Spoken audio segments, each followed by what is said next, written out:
Diesel lamp আমরা display করছি। এই বায়োডিজেলকে আমরা অ্যাডাপ্ট করছি।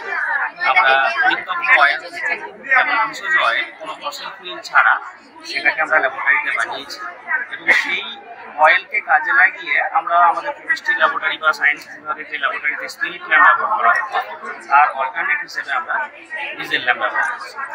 আর তাছাড়াও আমরা একটা জাস্ট এমনি গৃহস্থালির পারপাসে ব্যবহার হবে এরকম কিছু ইনস্ট্রুমেন্টকে কাজে লাগিয়ে সিম্পলি আমরা এই সবুজ বাতি বা ডিজেল ল্যাম্পটা তৈরি করছি।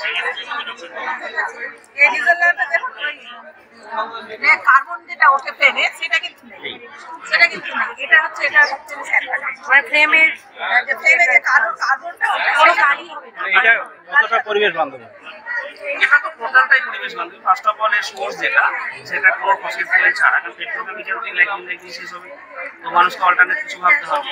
তো জার্মানি বা বিশেষ কিছু কান্ট্রিতে বায়োডিজেলকে কাজে লাগিয়ে কিছু ইঞ্জিনও চলছে, কিন্তু এখনো আমাদের ইন্ডিয়াতে সেই ইঞ্জিনটা তৈরি করা হয়নি। তার কারণ এই ডিজেলটা পেট্রোকেমিক্যাল তেলের বয়লিং পয়েন্ট খুব কম, সহজেই ও উঠে যায়, কিন্তু এইটা ভারী, যে কারণে এটা ইঞ্জিনে বা মেশিনে এখনো অব্দি ব্যবহার করা হচ্ছে না।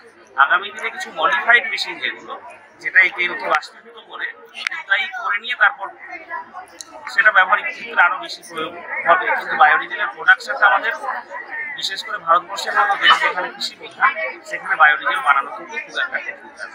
এটা বানানো কি ইকোনমিক্যালি ফিজিবল হবে? হ্যাঁ, কেন বলি, আমরা যদি কম্পারেটিভলি ধরি 1 লিটার বায়োডিজেল বানাতে এই মুহূর্তে আমাদের নর্মাল কেমিস্ট্রি ল্যাবরেটরিতে হার্ডলি 150 টাকা খরচ হচ্ছে। তাহলে এটার প্রোডাকশন যখন আমরা লার্জ স্কেলে করবো তখন আশা করি এটা 100 নিচে নেমে যাবে। তো বর্তমান পেট্রোল বা ডিজেলের এমনি প্রাইস ছিল মোর দ্যান 100, তো আমার মনে হয় না এটা অতটা ইকোনমিক্যালি কস্টলি হবে। আরেকটা ব্যাপার আছে, ওই যে তেলগুলো ম্যাগনেটেড হয়ে যায়, এক্সপায়ারি ডেট নষ্ট হয়ে যায়, সেই তেলগুলো থেকে ওটা বানানো যায়, কাজে ওটাও আমাদের রিসাইক্লিং করা যাচ্ছে, রিউজ করা যাচ্ছে। ঠিক, এবং এর পরিবেশ দেখেন কোনো মানে কোনো কার্বন, এটা হচ্ছে এটা শুধুমাত্র ডেমনস্ট্রেশন দেওয়ার জন্য আমরা আজকে